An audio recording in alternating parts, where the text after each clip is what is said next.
want to thank everyone for joining us again for our Fireside Chat with 10 Cool and ACT Research. Of course, I'm Jennifer McNeely with ACT Research. We've got Corey Eisen here. For those of you who don't know me, and just a brief introduction, I've been with ACT for 14 years, and I'm the current trailer market analyst, aside from doing a variety of other things here. I'll ask Corey to do a brief introduction. We have as our special guest, Don White, and after Corey does his introduction, we'll turn it over to Don, who will give us his title, who he's with, and some background about himself, and then we'll just go into our chat, and we've got some great information we want to share today. So with that, Corey, take it away. Thanks, Jennifer. Good to see you again. Corey Eisen with 10 Cool and Transportation Equipment Network. Been in the industry for about 10 years now, and I run our dedicated temperature control platform called 10 Cool within Transportation Equipment Network. And as of today, we have approximately 10,000 temperature controlled pieces of equipment running in and out of North America. We do business with about 200 plus customers on the 10 Cool side, and we're one of the largest providers and lessors of temperature control equipment in North America as well. So without further ado, I'll pass the baton over to Don White, who's our special guest for this seminar, and look forward to having him with us today. Hello, everyone. Again, Don White with 10 Cool. I'm the VP of Refrigerated Design and Implementation. Been with 10 Company for almost 3 years now, formerly with Cooling Concepts, one of the companies acquired by 10. This is my 32nd year in the business. My main role with 10 Cool is design of refrigerated trailers and the implementation. Our job is to make sure our customers get what they need for a final product. All right, thanks, Corey, and thanks, Don.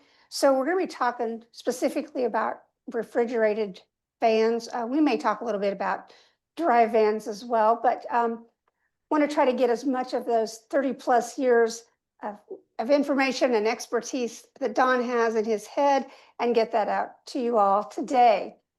So Don, you talked about design and implementation, and I'm sure that maintenance goes along with that as well. One of the things that we're hearing anecdotally here at ACT Research is sort of a kicking the can. We've talked with Corey and others in the past about the uncertainty and the tariffs and this environment that we're working in right now. And so some folks on the trailer side and on the fleet side are talking about themselves as a fleet or OEM sharing that their customers are kicking the can a little bit, waiting to see what's going to happen with tariffs. We know what has been implemented. We also know that there's a pause on some. So could you talk to us a little bit about what you do with design and implementation and maintenance in an atmosphere and an environment like we have right now?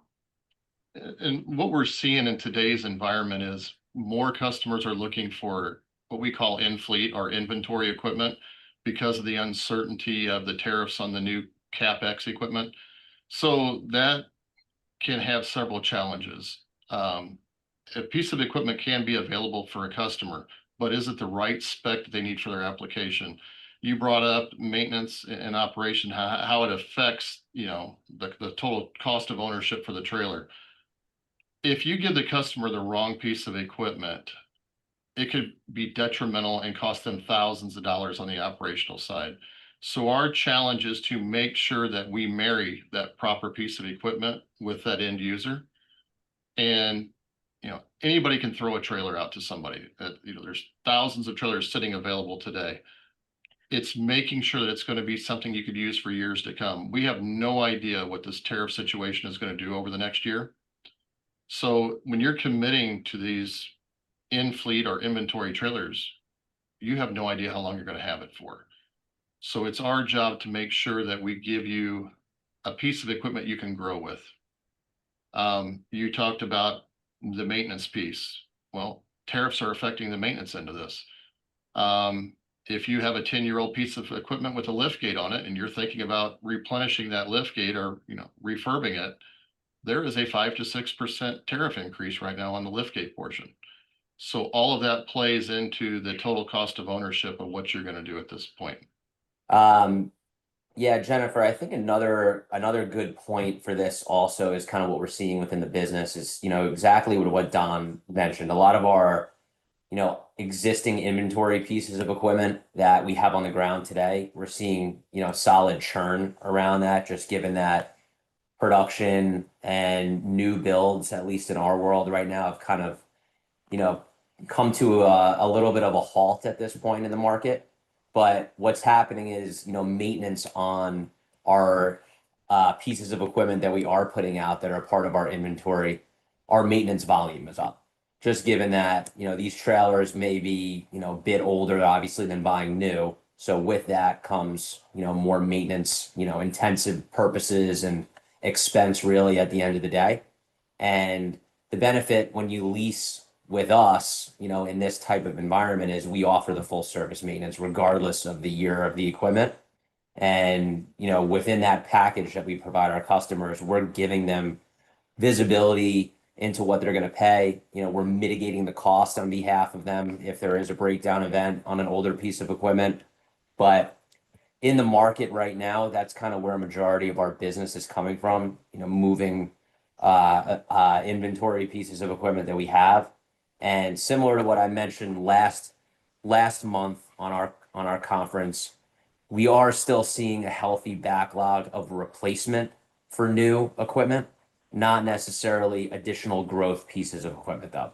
So as these trailers get older and as these pieces of equipment get older with high visibility type end users where they're delivering to, they could be high-end supermarkets or other end users similar in nature. You can't really pull up with a 15-year-old piece of equipment hauling food, and high value specialty items. You really need the latest technology, and that's what we're seeing as the demand driver for us today.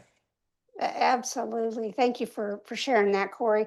ACT Research, we've identified 4 factors that impact the temperature stability, and this impacts the replacement, whether something can be fixed, particularly to the reefers. And some of those are the insulation foam. It breaks down over time, which reduces thermal efficiency. The insulation also absorbs moisture over time, which reduces freight capacity. In addition to the thermal efficiency and the vehicle efficiency, the trailer box itself can become compromised in the reefer unit or the TRU. And there are moving parts in there. This is a power unit, so it does wear out as well. So while it may be easier to, as we're hearing anecdotally, comments from folks that they want to hold off and do some maintenance, that may be easier on a dry van or another type of trailer as opposed to a refrigerated van. And if you think about these, some of the, I guess, end applications, and this is not something that we have a lot of direct data on, but these are things where temperature is critical. I mean, you're talking food service, restaurant, groceries. You're also talking pharmaceuticals, and there are other a smaller percentage of the market that besides those things that would need to be kept cool. So one of the things I'm going to throw to you, and Corey, I don't know if you want to take this first, if we want to kick it to Don, and then you can comment how you address the different end uses, the different applications. And I was talking to Don earlier, and there's a 5-point strategy. It's not just about get a customer in a refrigerated unit and boom, they're gone and you've made a sale and all of that. But there's a very strategic approach, but very customer care centric to how you do that. So if you want to talk about that 5-point aspect of how you do business, I think it's very interesting. Yeah, I'll let Don get into the details on this because this is, what he does day in and day out. But just from a high level, when we look at our business unit, the 10 Cool business unit, we kind of segregated into 2 areas, more the single temp cookie cutter type pieces of equipment where there's not much, intricacy or complexity to those trailers, and most of them are being used by truckload carriers and other similar operators. So, they have a firm grip, our customers, on what they need and how they operate the equipment. It's just, us being a partner for them on the maintenance side, as well as having the inventory available for them when they need it. So that side of our business is pretty self-explanatory. But when we get into the more specialized, multi-temp, food distributor, food service type specs, that's where we really take a different approach. We learn all about their operation. We ask questions. We come in with a true partner type approach where we want to know, how they're running, what they're running, hours, where in the country, what types of products they're going to be loading as cargo. And from there, we build the spec around them, and we also advise certain areas and componentry that we think would be useful for them, not only as a customer, but for us as the asset owner to give them the best pricing in the long term. So I think, Don, this is an excellent segue for you to kind of walk through your approach in more detail, especially around the specialized side. But Jennifer, you're absolutely right. That's an area of our business that we from a resourcing perspective, that's really where we spend the most of our time. And I'll add to that when we sit down with a customer, it's about doing a case study of the customer. So it's learning all the different segments of the business. We talked earlier, in the 5 segments you're referring to on a business are maintenance, finance, operations, safety, and HR. So if we can hit on all those topics with our design, you're thinking, how is HR involved in a reefer design? Well, that's, driver retention and driver safety. How do we make that piece of equipment safe for that driver to get in and out of it all day? That's big. And how do you make it more driver friendly? That's your driver retention. You got operations. How do we utilize, by moving a pallet position or a door position, one position, 4 foot, you could have shaved 2 hours of operational time off that driver's route. And then we have the finance. It's all about the what is the bottom line for the end user? How do we present it? Do we present it as a net lease, a full service lease, whatever makes sense for that particular client? And then the last is maintenance. You wouldn't think maintenance that would play a portion in full service. Well, it's all about maintaining that piece of equipment and giving the utmost recovery response time to make sure that that piece of equipment is available when they need it and where they need it. So we try to hit on all those 5 segments. And typically, if we can come up with a solution for each one of those, that helps us win the deal, but it solves our clients' problems. Because what we found in the past, that clients typically do not put total cost of ownership into one bucket. Finance is over here on one side, maintenance is on another. They never push those numbers together. So we try to make the client understand all their total cost of ownership. Very good. Don, you mentioned something, and I'm hoping you can go into more detail, and absolutely, Corey, if you've got some additional comments you want to add to this, but routing optimization. Can you talk a little bit about that and how what you do helps your customers be more efficient, be more profitable, and assess what they're doing on their routes in a better way or a different way than maybe they would have otherwise? Again, going back to the case study, I had one customer that was old school, and they delivered everything off conveyor belts or conveyor rollers out of side doors of the trailer. So what we had to do was understand and actually do ride-alongs with the client and figure out, how can we make this more efficient?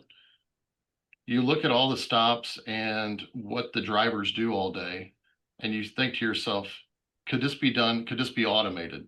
So with that particular client, we removed all these doors. We put everything on pallet jacks and came out the back of the trailer with lift gates. We cut their average stop time from 2 hours down to a half hour. So it's all about learning your customer's operation. We got to get back to the days of doing ride-alongs with our clients, see what the drivers are actually faced with every day. I have a client on the Northeast that they were parking in the middle of the street and getting out in the traffic to try to get 1 case of frozen out. So how can we reconfigure that trailer where that driver is not in danger? I've been in Key West, Florida, where the truck stops 3 blocks away and the driver has to take the product on a pallet jack 3 blocks to their end user. So you have to understand what they do, and one little tweak of the trailer can shave hours off an operation. Yeah, and I think that's what, Don's team does extremely well, Jennifer, and it's just kind of getting back to basics, really, at the end of the day. The ones that are actually operating the pieces of equipment, the drivers, maintenance technicians who are servicing the trailers or tractors, sitting with them, understanding their pain points and kind of redesigning, a configuration around them to optimize it and make it better. And really, that's when you think about it, that's kind of the approach that Don's design team takes with our specialized customers. And as you just heard from the case study, there's tremendous value to that once, it's implemented and it's done properly. So it And doesn't have to be a big change to have a big impact. That's right. So next question, can you talk about airflow? I'll start with Don here. What is airflow in a refrigerated trailer? What does it mean? What's the impact of it? And are there any innovations around that that are making things better for folks hauling temperature controlled product? So basically the airflow is all part of refrigeration, and refrigeration isn't cooling, it's the removal of heat. So airflow is used to get the hot air into the reefer unit and get rid of it, introduce it to the outside. So what a lot of people don't understand, especially in food service applications, we need certain parameters inside that trailer to get proper airflow. For instance, on the host unit, we need 2 pallets before we can put a movable wall up, or we will short cycle and we'll freeze that unit up and we're not getting proper airflow. So when we're designing a trailer, not only are we taking the customer's needs into consideration, we have to see what the equipment can actually do. So on our second and third compartments in a multi-temp, we have 48 inches of airflow that we have to create. So we're looking at all that and trying to retool it to meet the customer's demand, but let the equipment do what it's designed to do. One small thing can throw a unit into defrost and ruin a load. So it's, it's one other big thing is fuel economy. If we do anything wrong inside that trailer and limit the airflow, we're increasing our fuel consumption. And every hour of runtime equates to about 0.8 to 1 gallon of fuel. So we have another client that is looking at a continuous run operation, and they need optimal airflow. And how you think to yourself, how do I save fuel when I'm in a continuous run operation? Well, the key is getting your product to set point as soon as possible, because once that set point is achieved, the unit just what we call a null mode, where it's just turning fans. So you've taken the torque out of the engine and it's running at half the capacity. You can get that unit down to about 0.5 of a gallon of fuel consumption versus the 1 gallon, all by getting to set point quicker. That's just fascinating. Corey, anything you want to add to that? And I think it's well said by the expert, but all I would add is all of this is factored in when Don does his work with our customers around the pricing, around, equipment configuration and specifications, because like he just mentioned, fuel savings when there's improved airflow and more optimal pieces of equipment within that box, really at the end of the day, there's value to that our customers may not, recognize up front. But over the time that they're leasing that piece of equipment with us, obviously the less fuel that they're burning, the less cost that's going into having to refuel, their 50 or 100 gallon tanks on their refrigerated units. And that saves them money throughout the term that we're providing them as value add as a partner. So all of this, is factored in. But when we look at it, that's where the devil's in the details, and Don and his team are the best in the industry at doing that.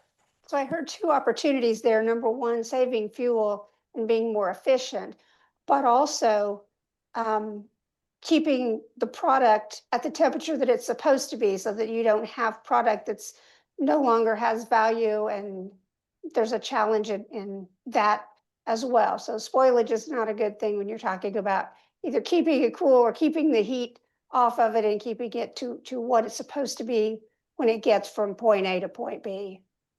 And there is no hiding temperature anymore with the Food Safety Act everything is under a microscope. So if we're running a multi-temp or a single temp, there's probes throughout that trailer tracking that temperature.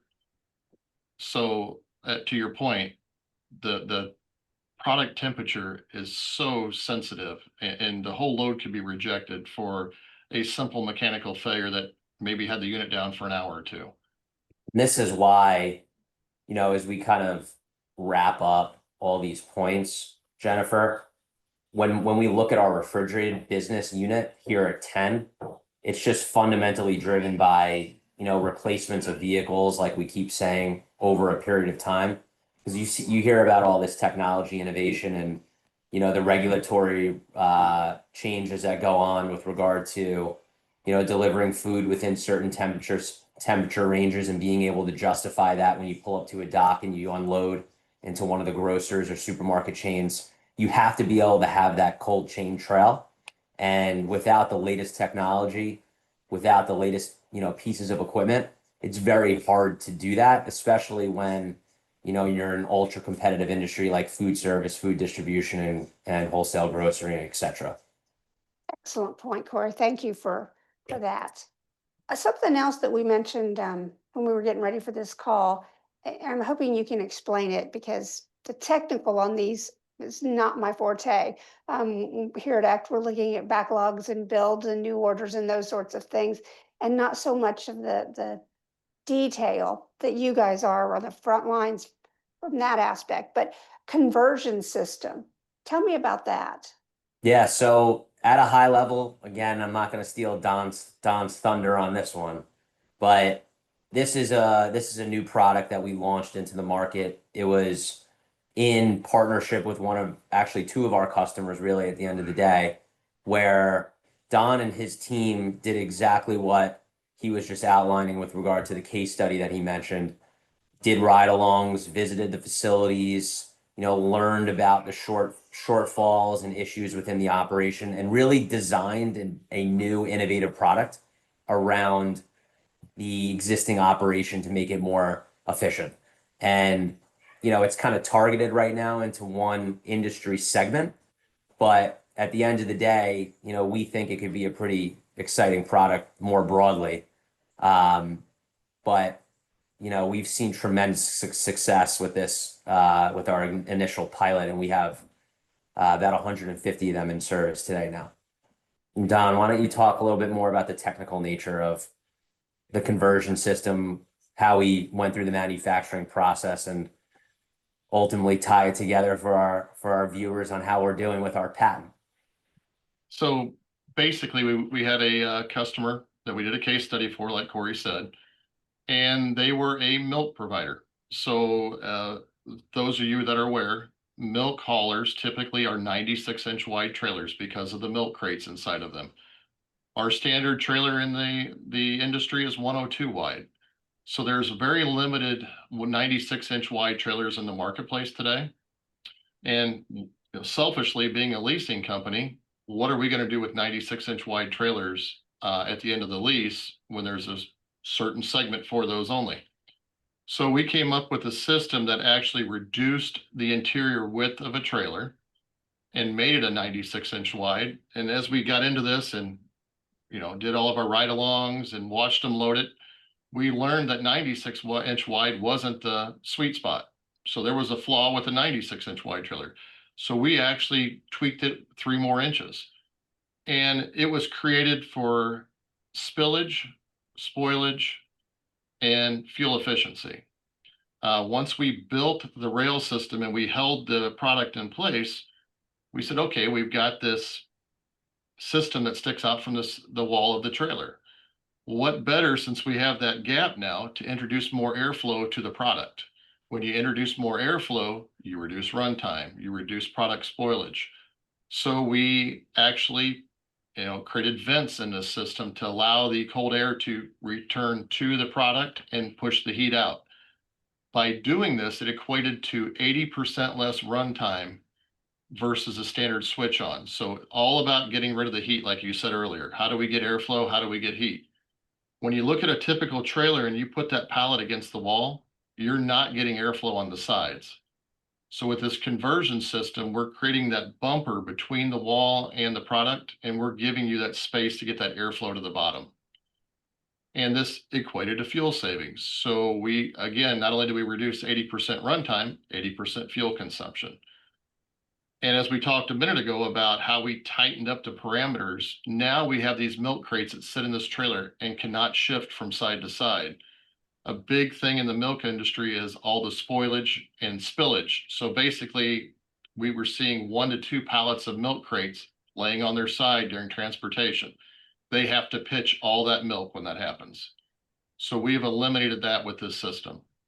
So, and we started with the dairy industry, that was the first need, but then we got to thinking about nurseries and food service companies that use carts to haul their products. There's a lot of end users that put all their product on a cart, take it out the back in a lift gate. Well, now that we have the system in place, it holds those carts tighter in place and again introduces more airflow. To jump in, one of the other major benefits of this is we were able to extend the trailers from 48 footers, which are typical in the dairy industry, to 53 footers, allowing for an additional pallet position in the trailer, which obviously equates to more revenue being generated per box for our customers. And the beauty of the whole system really is that in the event one of our customers wants to change the trailer or move it to a different operation, we can pull the conversion system out of the trailer and you have a standard 102 piece of equipment. And, essentially you're no worse for the wear.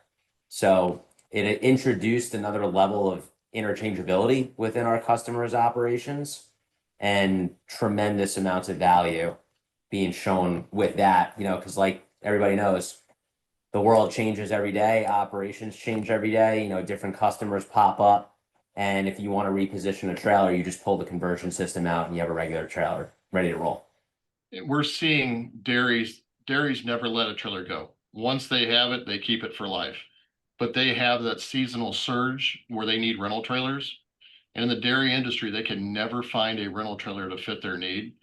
With this system, we can install it in one of our rental trailers and give them a piece of equipment they could use and still haul their product the proper way. So it allows more availability to the end user. Wow, that's very interesting. Thank you for helping explain that, and certainly congratulations on this system and making it not just better for you, but better for your end customers as well. Okay, one more thing I wanted to talk about, and this is from our data because I want to see how it relates to what's happening with 10 and 10 Cool and your business. So in our last State of the Industry U.S. trailer report, we reported on April data, and we saw a high cancellation rate for the refrigerated vans. And by high, I mean almost 5% as a percentage of the backlog. That was credited to, or per the OEMs, that the cancellations were coming from fleets that were opting to buy elsewhere or holding on orders amid the tariff concerns, as well as dealers deciding not to take stock or to take as many stock orders as they had originally anticipated. So the cancellations for the reefer vans really jumped in our last report. What does that do for your business, for the rental lease business? How are you doing with this whole tariff concern and now with the numbers we're seeing with the cancellations? Is that good or bad for what 10 and 10 Cool does? Yeah, I think, similar to what we've discussed, Jennifer, over the last couple of conferences and calls that we've done, we're kind of, at least on the temperature controlled side, most of our business is being driven by already contracted business. So customers that have had orders with us or are placing orders for equipment that they definitely need. So we're not really taking, inventory right now without, a contract attached to it, at least on the refrigerated side. On our dry van side, just because, there's less specialization and complexity in that business area, we are doing, I would say, a modified, slightly lower than usual stock program for equipment. And we've seen some good traction around that area. But right now, we are, at least from an order backlog perspective, we have a pretty healthy outlook for the rest of the year on the refrigerated side. And that's without taking any inventory, on a speculative nature right now. And we don't really envision that to change that much through the rest of the year. We kind of know where most of the business, at least for now, is gearing towards, and that's more food distribution, food service, pharmaceutical providers, and dedicated contract carriers on the refrigerated side is driving most of our volume. I would add to that dealer stock is low, as you said. One of the things is dealers are not purchasing stock. Well, the benefit for 10 and 10 Cool as leasing providers, we have what we call interim trailers. So we have a diversified in-fleet inventory where if a client would put an order in with us and we're say 180 days out from delivering that new piece of equipment, we could give an interim trailer. It might not be 100% what they want, but it might be 75% to give them a piece of equipment now while they're waiting for their new builds to come in. I think what would be helpful, Jennifer, for us and obviously, Don, when he has conversations with customers, we review your monthly trailer report pretty heavily over here, and obviously it helps influence our business and the decision making that we do. But there was a pretty significant drop off when you look at year over year in your report, the latest trailer report. And I guess for us and probably for our viewers as well, if you can give us kind of a quick summary version of what you saw in that report, and maybe if that is influencing the way that you guys are looking at outlook for the rest of the year, and if other fleets or OEMs are giving you feedback that would be relative to the conversation today, would be helpful. Sure. And Corey, I think one of the things that you're talking about is the net order drop. So some of the market indicators that we look at are backlog, build, inventory, the cancellation rates, and the net orders. There are a few others, but those are kind of the highlights. And if you look at the reefer van market, the net orders, which would be the new orders minus the cancellations, month over month, we saw almost a 71% drop. If you look at that year over year, that was still not down as significant, but still almost a negative 47%. Now, the good news is, if you look at it on a year-to-date versus year-to-date basis, so the first 4 months of 2024 versus the first 4 months of 2025, the net orders were actually up a little over 34%. So part of it is, what is your comparison? What is your base that you're comparing it against? And one of the things we saw in March was an unexpected uptick. So March is the beginning of the weaker order season. The order season, there's a cycle to that. And so it starts with September, October of the year before. So September, October of 2024, we saw orders starting to come in. And this is for all trailer types, not just the refrigerated units. But then we see that sort of taper off. The orders are placed and the OEMs start to build. So the orders tend to go down through the summer and then, rinse and repeat when we get to the end of this year. So yes, there was a definite drop, significant drop in the net orders for reefer vans in particular, but for across the board. However, if you look at, does it do this? Number one, I just mentioned it does it cyclically, but if you look at, like in 2023, we saw an even more significant drop, lower order intake. Same thing in 2019 and 2020, there was a significant order decline in the orders that were coming in. So on one hand, it does look bad.